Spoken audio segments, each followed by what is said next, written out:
Are you a lifelong fan of General Hospital? Are you a new fan who wants to know more about the history of the show? Do you enjoy talking about the show with others? Do you find yourself yelling at the TV? Is your self-care an hour a day in Port Charles?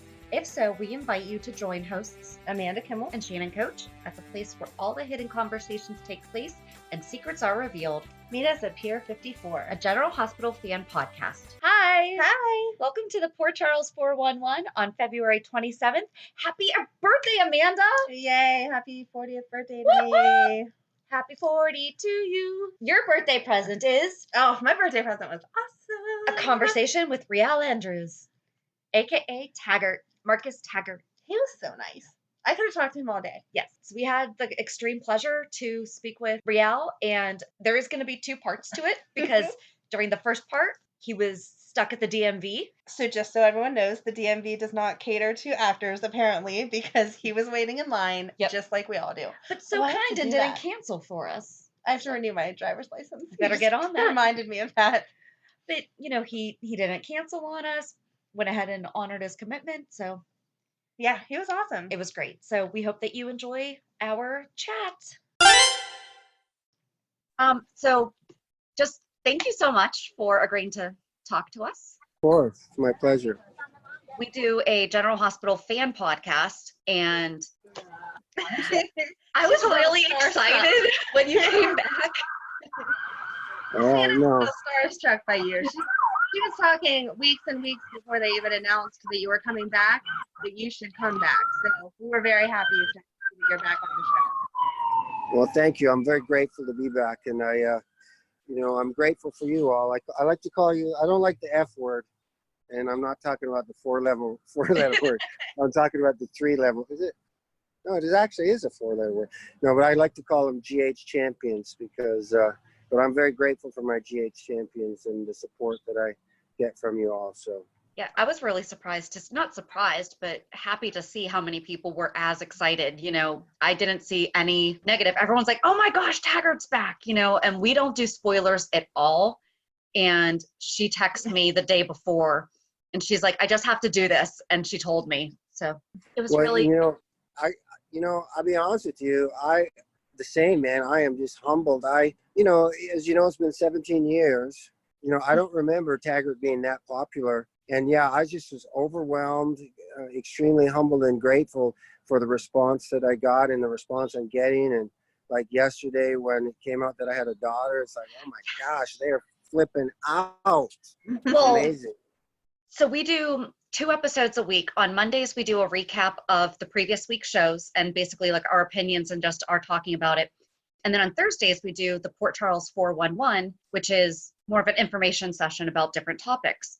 And when you came back, we did one about your character. And a couple weeks before that, I think it was in November, we had an entire conversation about who should Trina's family be. And you were mentioned. We originally thought the Ward family, but then someone on Twitter did say, or it could be Taggart's, or she could be Gia's. And I'm like, no, it can't be Gia's, because then we change story or timelines all the time anyway. But yeah, so it's really, we want to know who her mom is, but they haven't said yet.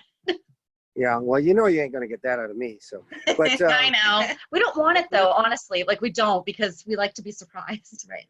Yeah. And you know what? I love, and that just goes to show you the amazing writing team and producing team that we have. It's so many people were just like, what? Yeah. Didn't see that coming. And it was like, there's a lot of stuff they ain't going to see coming. Let me just tell you that. Oh, that's exciting. Oh, yay. Well, it's been a really exciting couple of weeks, but it feels like it did back in the 90s. Yep. That writing's on point again. I said, you know what? I said, I actually responded, because I respond to all my champions. I try to do it as fast as can. But there was a tweet that came out this morning. It's one of the best I ever got. I responded. I said, so the lady said she has a friend who's blind. And I wish I could remember it better. But she had a friend who was blind. So she was describing me to her, and she said something like, he's a cross between a Denzel Washington smooth chocolate and some other. And I was like, damn. I said, okay. Oh, that's funny. That's That's a good description. She did a good job. Hey, 1 second, champs. I just want to see where we are. Sure. Oh, we're good. We're way good. Okay, go ahead. I mean, I'm sorry that you're still waiting, but. No, it's all good. So do you actually watch the show? Because I actually listened to the interview you did with Stephen Bradford, and you said that you had been a fan of General Hospital. Did you watch it while you were off? You know what? Keeping it real, I was a massive fan prior to getting on the show. So I watch it religiously like most of you did. I'm very much, I just keep it real. If you follow me, that's how I roll. I'm very much a team player.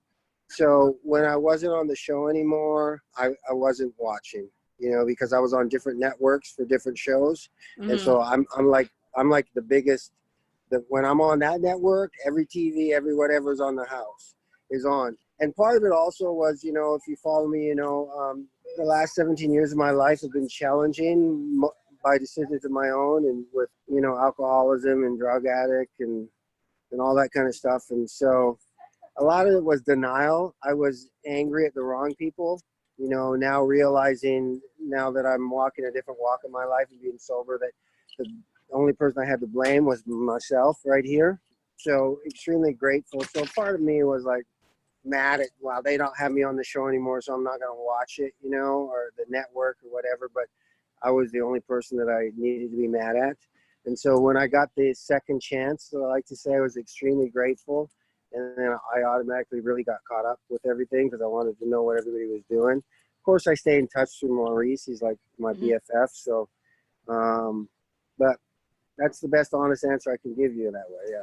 No, that's great. And you had mentioned before that you didn't realize how big of a character you were to people back in the 90s. And I think that a lot of it was because you and Maurice just had an amazing chemistry, and, we were always scared that you were actually going to take him down, So you've done other things, obviously, besides General Hospital. What has been the favorite thing that you've done? I've seen that you've been, working on stunts for different movies, and then, like life coach type of stuff. What's most fulfilling to you? Well, that's a loaded question there, man. What's most fulfilling, if you ask me what's most fulfilling for me, is helping everybody believe that they are, who they're most created to be, and bringing out the champion in everybody. That's what I'm most passionate about. It's just, that's why I say I'll believe in you till you believe in yourself. But if you ask me what's my favorite thing to do in acting, what's my favorite experience, I would have to say, well, GH goes without saying, but Lonesome Dove, I did an episode of Lonesome Dove, the series. That was an actor's dream. You just like, it's a period piece. You get to, by the time you've gone through makeup and hair and props and everything, you've become that character, and you're like got the drawl and you're walking different. And that to me was a blast. And also the Highlander was another period piece. That was awesome. And then Soldiers of Fortune was really, really cool as well. But, at the end of the day, I was just talking to somebody about this the other day. Honestly, for me, now everybody's different, right? But for me, because family is extremely important to me. And I've done it all: features, episodical, sitcoms. To me, soap opera, and obviously because GH is the best one, in my opinion. We're a little biased too. Yeah. That's the best gig in town, because as an actor, it's like a glorified 9-to-5 job. You're going to the same place every day. You get to sleep in your own bed at night. Those other gigs, those are 16, 17-hour days, 6 days a week, going from location to location. And, as much as I love acting, I'll do what God asked me to do. I'm not going to question him. But if I had a choice, which it isn't my choice, it's God's choice, in my opinion, I would pick what I'm doing right now all day, 24/7, 360. That's awesome. That's great. Yeah. One second. I'm just going to double check. Hold on. Nope, that's okay. We're there. G130. I'm G135. Okay, let's go. So you still have like 5 hours. Well, probably. Did you name your son Marcus after your character? That's a great question. I believe the name, we thought they named Marcus Taggart after our son because they never ever mentioned Marcus Taggart. You only ever heard Taggart until after my son was born. Really? Oh. Yeah. Oh, Yeah. If I remember so that. sweet. Yeah. I think that's pretty much how it went down. Yeah. That's really That sweet. is. That's really cute. We love how they tie in, like Baby Donna is named after the woman who worked on GH for all those years, you know, and she passed away Yes. last year. Yes. You know, I love how what they an. tie all that stuff in. So Amanda kind of asked one of my questions. So how, Damn it, how did you, Amanda. Sorry. No, because she was yelling at me before we started because she has like 10 pages here. And I was like, no, I'm just kind of going to wing it. We'll see where we end up. So I don't yell, but back to the business coaching and, you know, that you do the transformational coaching. How did you even get into that? You know, it's a great question. It happened. I used to be deathly scared of death before I became a believer. And so I never ever went to a funeral. I couldn't sleep on my back. I couldn't put a sheet over my head. I couldn't walk on the same side of the street as a funeral home. I certainly wasn't going in a graveyard, any of that. And it was in my 30s. I had a girlfriend at the time, and her grandfather died. He was 87 years old. And she asked me if I'd go to the funeral with her. And I said, you know, it's time I better put my big boy panties on and start facing these fears. And so I said I'd go. But the only funeral I'd ever been to was something I'd seen on TV, you know, and there were always like a lot of people there and everybody saying nice things and people crying and laughing and all that. So I thought that's what it's going to be like. So I get to this funeral and we're at the gravesite and there's me, my girlfriend, the mom, the husband, and her sister, and that's it. And time literally stopped for me. It literally, I remember being on the top of that hill at the graveyard. I could hear the rabbi speaking but it just started like spinning like this, just like, and it was at that moment I had two huge aha moments. One, it was like, I never want to walk this earth 87 years and have such a little impact that nobody comes to my funeral. And it wasn't about people being cool. It was about making a difference, leaving a legacy. And the other thing was, at the same time, I realized people just walk around here thinking they're not important. They're just here. They're just taking up space. Unless they're like a big CEO or a president or a famous actor, they think they're not important. If they think, you know, they're working at Jack in a Box or washing windows. And I think that's absolutely, completely 1,000,000% wrong. I think everybody, doesn't matter what you do. I've washed windows. I've driven pizza. You know, whatever I did, I've always did it with excellence. When I was delivering pizzas, I wanted to be the best delivery boy. When I was washing windows, I wanted to be the best person to wash windows, because that was my calling at that time. That was what I was supposed to be. That was the void I was supposed to be filling. And so I truly believe that every person has a calling, and it makes me extremely sad. I get sad even talking about it, to think that anybody would go through their whole life just thinking they weren't important. So I just believe that that's my calling, to help people to know that they are important. That's all. Sorry. No, that's okay. Yeah. Sorry. So I'm just a little passionate about that, you might say. They say that your why should make you cry. And obviously, you know, I mean, it's definitely very moving, you know, and I think that you come from a great place, because we both agree, you know, we both have kids, and two of them, or my son and her daughter, are starting to look to what are they going to do after school, you know, and gone are the days where you push college and that's the only answer. You know, they can't just sit on our couch and not do anything, but there's pride in being a mechanic. You know, every job has purpose. You know, it's not just, do I get the corner office, you know, and do I have my name on a big billboard? You know, it's. Amen. I agree. Well said. Hold on. G131. Okay, let's go. Oh my gosh, that's the same Hey, number. if we got to redo, you know, come back and finish this, we will. Okay. Okay. Of course, they never ever go fast, but because we're doing an interview, they're going fast. That's exactly right. And then we're both just huge mental health advocates also, and so we just really appreciate how much, you know, you and Maurice, you know, are so open about it. Do you think that they'll bring that into Taggart's character as well, how they have with Maurice? You never know. The writers are amazing. And, you know, here's the thing with me. as an actor. The title under my name is actor. It's my job to bring to life the characters the best to my ability and make those lines come to life. That the writers, my name does not have writer under it. My name does not have wardrobe person under it. My name does not have makeup artist. So I'm not, because I know I'm just not one of those guys who's like, wardrobe people ask me, what do you think? I'm like, what do you think?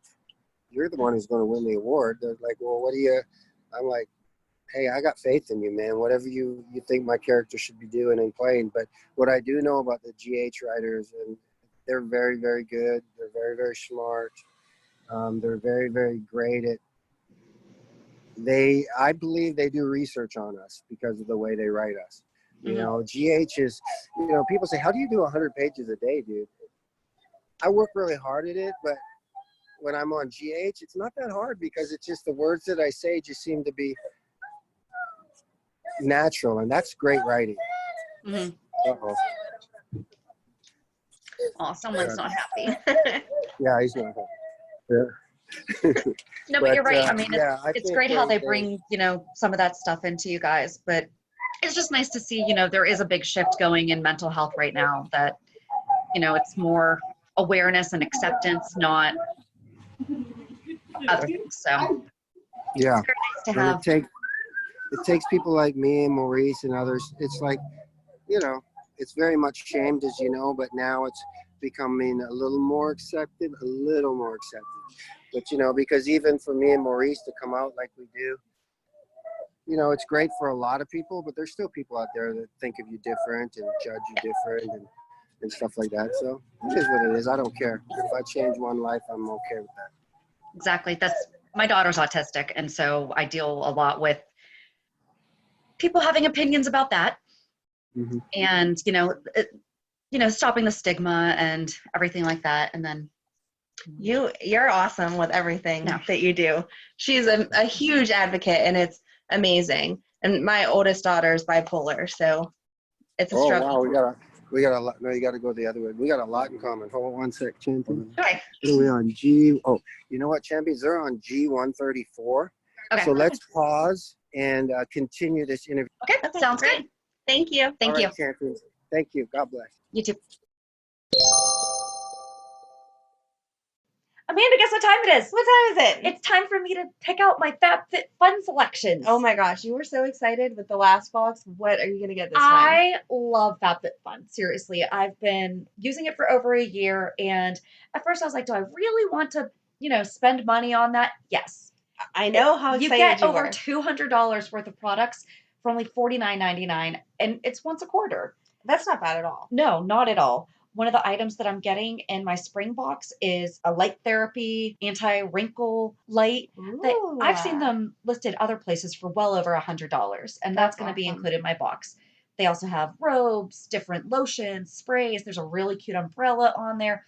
Tons of things for you to pick out. You're making me want one. You could go to our website, pure54podcast.com, and just go under the savings tab and click the Get Offer button under the FabFitFun. Make sure to use promo code RAINBOW and you get $10 off your first box. That's a deal. It's amazing. So go check out our website, pure54podcast.com, and make sure to use promo code RAINBOW for $10 off your first box. And you're going to love it. Do you have an idea for a podcast but don't know where to start? Download the free Anchor app or go to anchor.fm to get started. Anchor is such an easy way to record and edit a podcast, and you can do it from either your phone or computer. Best part is you don't have to worry about getting it out there. Anchor distributes to many platforms, so you can be heard on Spotify, Apple Podcasts, Stitcher, and many more. You can start making money right away without having a minimum number of listeners, too. Anchor really is everything that you need to make a podcast all in one place. Take two. Yes. Interview. Oh my God! Why is Maurice and Steve looking at me? What the? All right. Hey, so I'm back. Thanks for being. That is really cool that you can do that. Yeah, we need to. Is that because I saw on your website that you have like a ninja video thing? Is that similar to the ninja selling program? No. It's I did a ninja video course teaching people how to do videos the right, because people do some scary stuff with their videos. So I taught them all this kind of stuff and just the right way to, there's some simple things that they can do just to make their Facebook lives or even their videos they do. Like one of the big things is the level that they have their phone on. Or I mainly shoot it like this anyways. But, most people, they, for whatever reason, they talk down to their phone like that, and it comes across like you're talking down to somebody. Nobody likes to be talked down to. So you always want to have your lens, which is the camera, at your eye level. You don't want to have, I know they love to do this for pictures, but for video, that's not good. But so you want to have it right. And the other big thing is, it seems simple, but know where your camera is. Most people don't know where their camera is, and they're just like, because then you want to, and then once you get used to knowing where your camera is, because it's really hard to not keep looking at yourself. And then, for me, your eye line's off, because you want it to be like, see, right now I'm talking to the lens. So to you, it looks like I'm talking to you. But if I start watching myself, you see the difference? Just watching myself, it's a huge difference. And for somebody like yourself, and a lot of people out there now, a lot of people have podcasts, they have Facebook Lives, they have, stuff that they do. And this makes a massive difference. It's stuff that if you didn't know about, you wouldn't know about, but it makes a big difference when you're trying to promote stuff, sell stuff, or whatever. Yeah. And then lighting, sound, clean your lens. The blurry lens effect is not cool.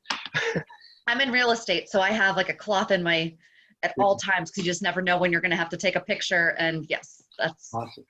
All right, so I'm yours. Let's go. Awesome. Where did we leave off? We were just talking about our kids and the fact that your daughter is autistic and my daughter is bipolar. Oh yeah, because you didn't get diagnosed until later in life, right? Me, yeah. Maurice diagnosed me in about 3 days of knowing him 27 years ago. My wife, because that's what she does. That's one of her gifts is she was a psychiatrist. She trained as that in family child care and stuff like that. So she, diagnosed me. And of course, that doesn't go over well when it's your significant other diagnosing you. And so I didn't receive, Maurice was whatever. My wife, I didn't really receive that. For the beginning part of our relationship, she was always, because I was a mess. I was a real mess back then. I had all that going on, which I didn't know about. Then I'm self-medicating with drugs and kind of stuff, what people do to just, so I was a mess. But I didn't see that, of course. I thought everybody else was a mess, right? Mm-hmm. And, my wife was called, you need to get on medication. You need to get on medication. I was like, no, I'm not doing that. We had a lot of fights about that. And the main thing for me, it was because I watched my mom have a cupboard full of medications, like literally take her 20 minutes at nighttime to take them all out. And I just was not, it was not even an idea for me that was something I was going to be. I was not going to be, having to take medication for the rest of my life. It just was, I was not down with that. And so I fought it for a long time. And like you said, it wasn't until recently, and it came out of me first and foremost getting sober. And then about 6 months into my sobriety, I started to spiral into really, really dark depression. And usually I've always been, for the past, my whole life, I've gone down into these holes, but I've always been able to get myself out. I always had these tools, and things that I could always get out. Sometimes it'd take a week, sometimes it'd take 3-4 months, whatever, but I always got out. But this was, it was going farther than I've ever gone. Just really dark, really having, really ugly, black, dark thoughts to the point where I almost that was it. And I couldn't, none of my tricks were working. I couldn't figure it out, and then when I was driving to an AA meeting, it hit me. I was like, oh my gosh, I'm sober. I can't hide behind anything anymore. I can't go drink. I can't go, do whatever else I would do. And so it's right smack in my face, and I remember me and my wife were sitting down here at Vaughn's, and you know, we were having that call. I had the doctor's appointment made for the next day, but I was still till the last minute trying to not do it. And, you know, two things. She looked at me and she said, you know, it's not easy being your wife. And it's not easy for the kids. And I guess the way I looked at her, she goes, are you surprised to hear that? And I was like, yeah, because I thought I did a pretty good job of hiding it or dealing with it. And obviously I hadn't. And she said, what if?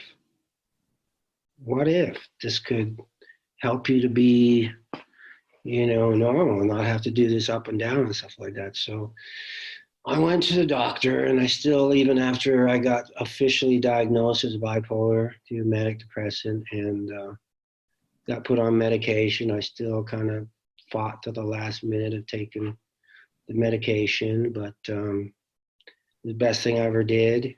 It's a journey, you know. I like to say I'm under construction. Stole that from my friend in the program, and you know, every day is a new day, but so far it's been amazing. Getting a lot of my life back. Well, no, you don't get it back, but I'm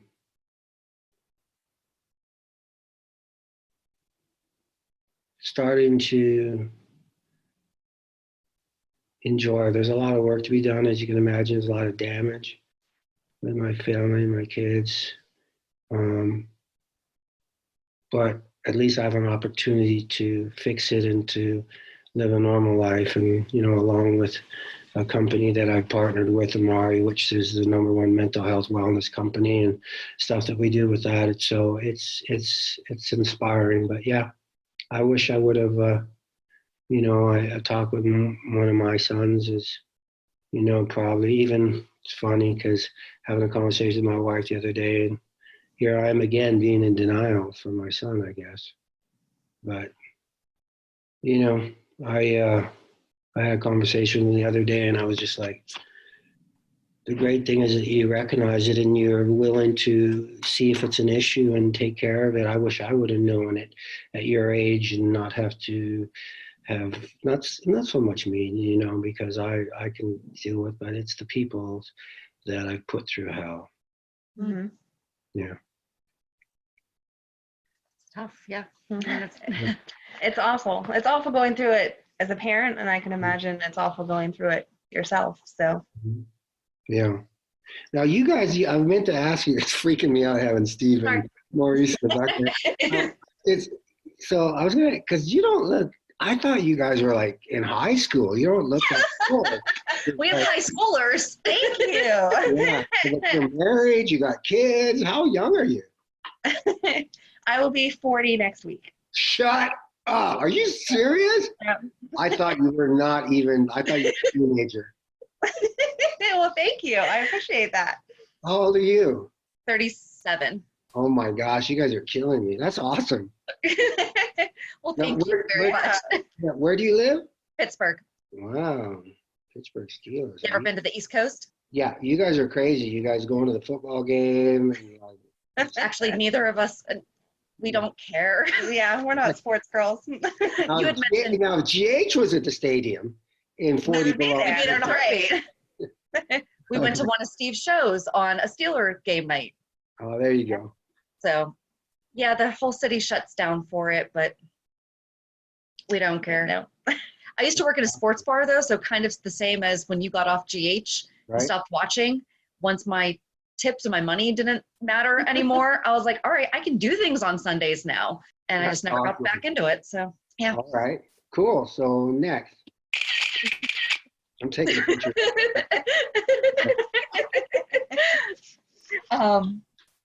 So you talked a lot. So,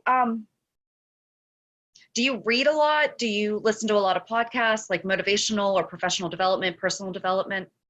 A ton. I don't read. Okay. I'm blind as a bat.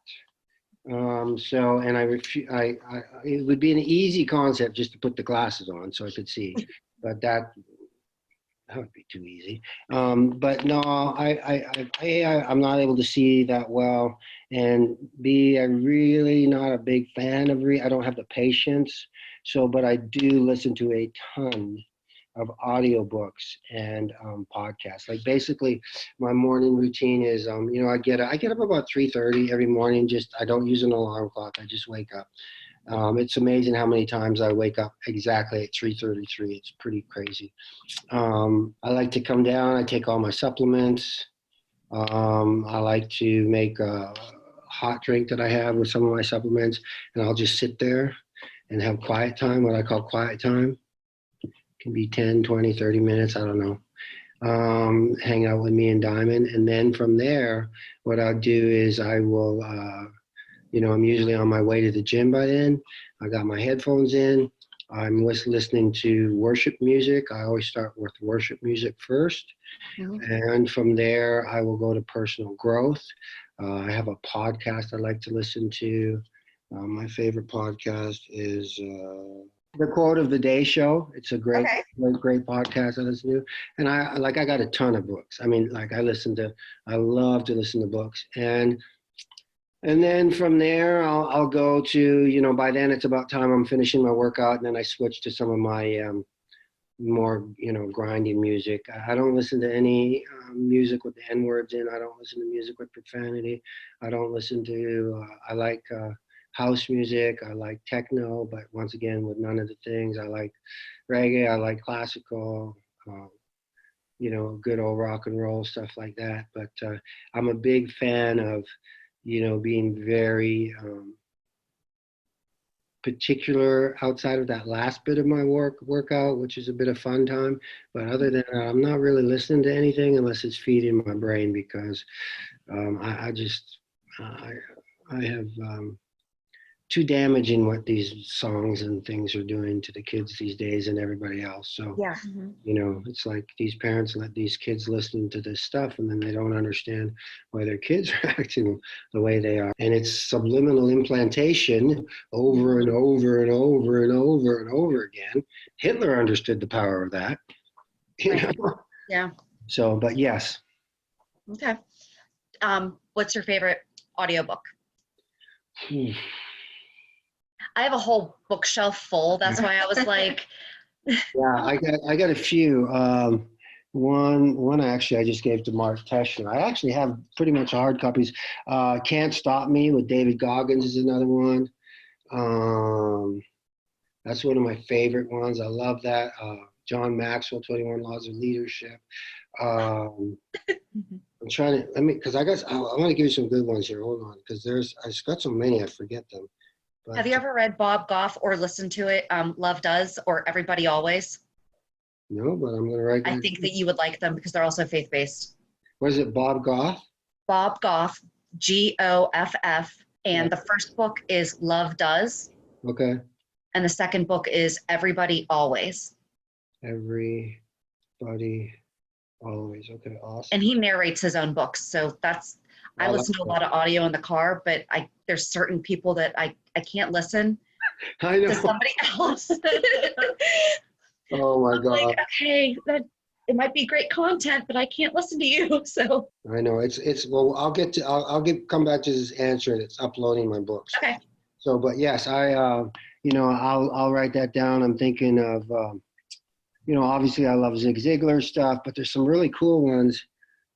What was that one I read? Oh man, it was something. That was a good one recently, but anyways, it'll come back to me. Okay. Next. Oh, here they are.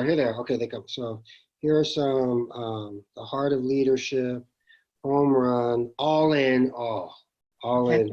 That's a great book. David and Goliath, How Successful People Lead. 20,000 Days and Counting is another one of my favorites. Oh, The Traveler's Gift. I love that. Yeah. Oh, The Bait of Satan. That's the one I was thinking. Okay. This book here, Bait of Satan. Okay, this book. Oh no. That's a good book. That's not the one I was talking about. But that's a good. No. Okay, here it is. This is the one. It's a Napoleon Hill book, Keys to Success. But there's another one. Think and Grow Rich. No, I have that one too, but it's not one that a lot of people know about. It's man, I want to find that one for you. Kingdom Man is another great one of mine. I love that one. No Excuses, another. Made to Stick. Oversubscribed. I listen to a lot. But I want to find you this one book because I want to tell you this story about this. Hold on. It's a Napoleon Hill book. Bob Proctor, of course, is huge. I do. The Way of the Seal that's another awesome book. Man, Napoleon Hill. What is that book? Oh, I'm not going to spend all day, but I'll just tell you about the book and then I'll find you the name. So this book, Napoleon, we all know about, the Napoleon Think and Grow Rich and the other one. But this book was a book that Napoleon Hill wrote, like forever ago. And his family, because of the content of the book, they basically buried it. It's basically a conversation. No, it's not a conversation. It's him interviewing the devil. Maybe it's Interview with the Devil or something. But because of the stuff that he talked about in that book and the stuff he says, they buried it because they just thought it would be. And so like all these years later, somebody found it and they produced it. I'm telling you, when you read this book and you realize when it was written, it will freak you out with what's going on in our world today. I think I know what book you're talking about. I can't remember the title either, but somebody told me about it. Yeah, it is a trip. Like, and he's literally, you'll be like, did he really interview the devil? and that's the thing. But when you read it and you look where we are today and stuff that's going on, you're gonna go, wow, it's crazy, that book. Yeah. Outwitting the Devil? Yes, that's it. Outwitting the Devil. Yeah, that's the one. Well, now I want to read it. It's I can't remember who talked about it, but it was another author mentioned it, and it sounded interesting. I actually forgot about it, so thank you. Yeah, because when once again, you'll see when it was written, it's beyond its time. Mm-hmm. When was it written? Yeah. And they basically buried it because they were afraid it was going to bring harm on the family or whatever. Yeah, 1938. Wow. Yeah. And it wasn't released until 2011. Wow. Yeah. That's crazy. Oh, that's insane. No, that sounds really good. So who's your favorite worship band? Oh, Kim, what's her name? Kim, you know who I mean? Jesus Loves Me, Kim, what is her name? Marcus. Kim. Oh, How He Loves Me. Who does that one? It's Jesus Culture, but it's Kim Walker-Smith. Yes, thank you. Kim Walker-Smith and Jesus. That one live version is unbelievable. And of course, I love, what's her name? Tahiba or something, who does Break Every Chain. Mm-hmm. You know what I mean? Yeah. Yeah, that I start when I start my worship music, the first song I play every single day is Break Every Chain, because I want to, that's, every day we can break some chains. So, and Hillsong, of course, I love, and also. You quoted Mercy Me on your Instagram one time, yes, and I was like, I love that. I Can Only Imagine. Yeah, Mercy Me, I Can Only Imagine. Yeah, so those are some of my favorites. I got a lot. Those are some of it's tough. And my church, Higher Vision worship team, check out their CDs. They got some great CDs. Check them out. What do your kids think about the fact that you're an actor? Do they like to brag about it, or are they kind of embarrassed of you now? I don't think they're embarrassed. I think they won't say that, but they go like, Dad, my friends are out Googling you, and they say your guys are and stuff. So I would hope they're proud. My kid, because of the way they've been brought up, they're very humble. I'm just a big advocate, because I think probably, for me, being an actor is a blessing. It's my job. It's my calling. I don't see myself. I've never seen myself as different of anybody. I go to the bathroom the same. I eat the same. And they see that. So it's not like their dad isn't one of those guys who acts, different, like some may choose to. I'm not judging or nothing, but I'm just saying. So I think it's probably just normal for them. Okay. Because I keep it normal. Mm-hmm. You know what I'm saying? Does that make sense? Yeah. Yeah, but they do come home sometimes and say, my friends Googled you and they were like everywhere. You know, my daughter, there's a picture of me and my daughter on the red carpet, and of course she likes that. Oh, that's adorable. Do any of them want to follow in your footsteps? They did at one point. You know, my oldest son, Marcus, he's out of school now, and he was the jock, you know, of the family, very athletic.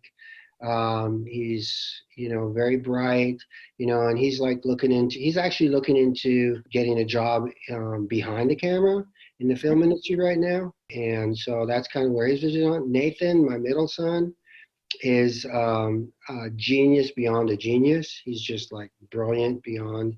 And so, you know, he's, I don't know, did you see that video I posted a while ago where Nathan was bouncing on the bed singing about money? Did you see that? I did not. Well, that pretty much says it right there. Already at that age, he was like, he just wants to make a lot of money, and he will. A little entrepreneur. Entrepreneur. And my daughter, Danica, you know, she's in cheerleading. She's playing soccer now, gymnastics. Just, you know, she's daddy's little girl. She's amazing, and she's finding herself. You know, both Nathan, you know, they were all very talented. You know, when they were younger and they were curious about it, they were all booking stuff and getting stuff. And, you know, Danica's naturally a great singer. Nathan's a great singer when he wants to. You know, Marcus has got, you know, the brooding good looks and stuff. So they all have their own gifts and talents. You know what I'm saying? Yeah, that's great. I think Nathan's if he wanted to be, he's like the most of an actor like me. But it's not, you know, he just want to go to MIT and invent an app and make billions of dollars. Yeah. He wants to be more behind the scenes. Yeah. I asked all my nerdy questions. I know. I think we're good. And they weren't even nerdy. Dude, it's freaking me out. Steve comes right here. It's like, dude. Do you have any favorite classic General Hospital storylines? Oh yeah. Well, my old time classics, because it's so not me, and I was kind of happy with the way it came out, and it's just kind of fun. But when they told me I was going to be in that nurse's ball and have to sing and dance, I about had a heart attack, because that is not I am not trying out for American Idol. Okay, that dancing is not my thing. That's my wife's thing. And so the nurse's ball is one of my funnest things I've ever done. You know, anything with Maurice and Steve is just, that's a given. You know, I loved the storyline back in the day because, you know, I think you'll agree, back in the day, Taggart was pretty much one note. It's like, take Sonny down, read people their rights, that's it. But they gave me an interesting storyline for a minute when they brought in my mom. And she was, you know, had cancer, I believe, and was in the hospital. And then I had a sister and stuff like that. But specifically that storyline with my mom. And then there was a storyline I did with Lucky as well, which was when that was one of my favorite. Now, fast forward to now, you know, this right now is just, I'm in heaven. You know, I mean, you guys, it's just start, but, you know, Taggart is so many levels right now. He's not one level. He's intertwined in so many different things. There's so many twists and turns coming, and it's awesome. You know, so right now it would have to be what we got going on right now. Yeah. So, yeah.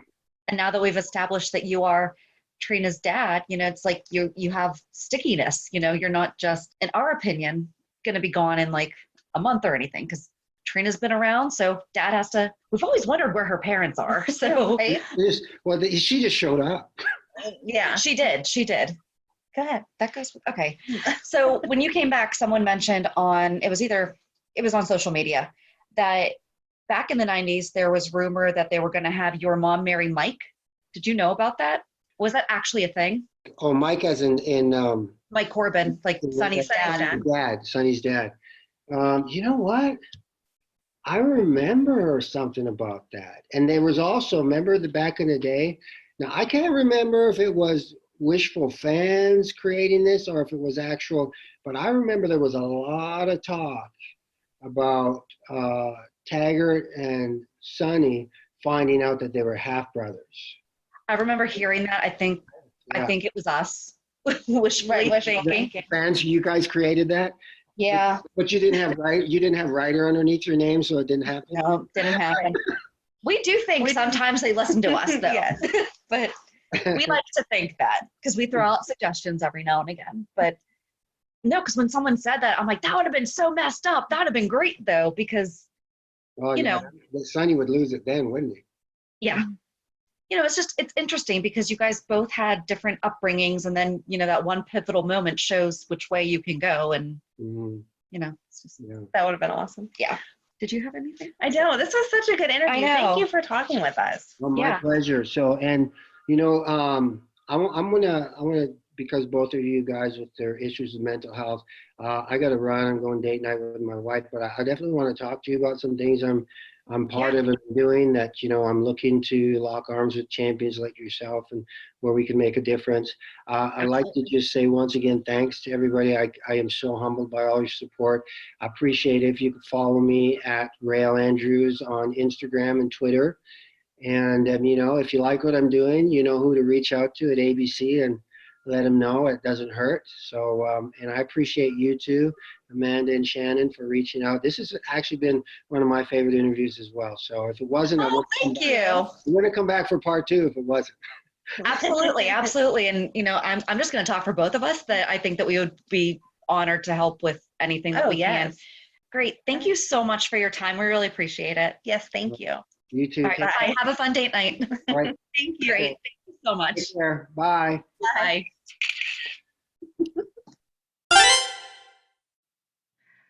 Okay, that was awesome. It was so awesome.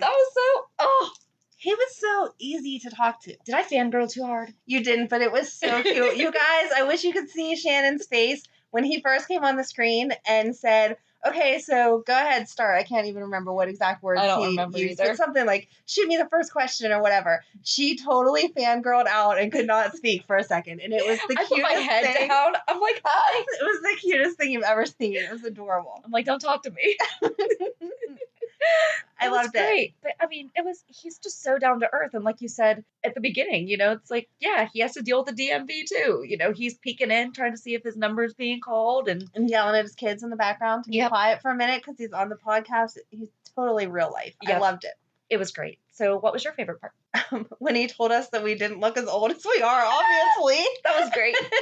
But real content wise, I like the fact that he actually knew what was going on in General Hospital back in the day and that he was current with what's going on now. He was just excited about this week's news story of his life as we were. Yep. So we actually recorded this before, obviously, today. So we don't know what's happening on Monday, we should know our dates better. On Monday, the 25th through the 26th. So if something happened, we don't know. Right. Or Friday, the 21st, because we recorded during the day. Right. And it's Friday, so we should have a good cliffhanger because it has been, so we had such a great day being able to know that he's Trina's dad. And he really seemed to enjoy that storyline. He did. Also. Yes. Excited about it and where it's going to take him. And he said a couple of times that we're going to be blown away by all the new storylines that are coming out. So cannot wait. I'm so excited. Me too. But we hope that you enjoyed this conversation. Like you heard, it's not going to be the last time we talk to him. So it was a lot of fun, and it was definitely a really, really, really good time. So yeah, have a good weekend. And we'll meet you at the pier. Bye. Bye. If you enjoyed today's show, we invite you to go to pier54podcast.com to subscribe on your favorite platform. Don't forget to leave us a review. And you can also follow us on many social media channels. Just search for Pier 54 Podcast. Also, we are not perfect, so if there is something that we missed or messed up, just let us know by emailing us at pier54podcast@gmail.com.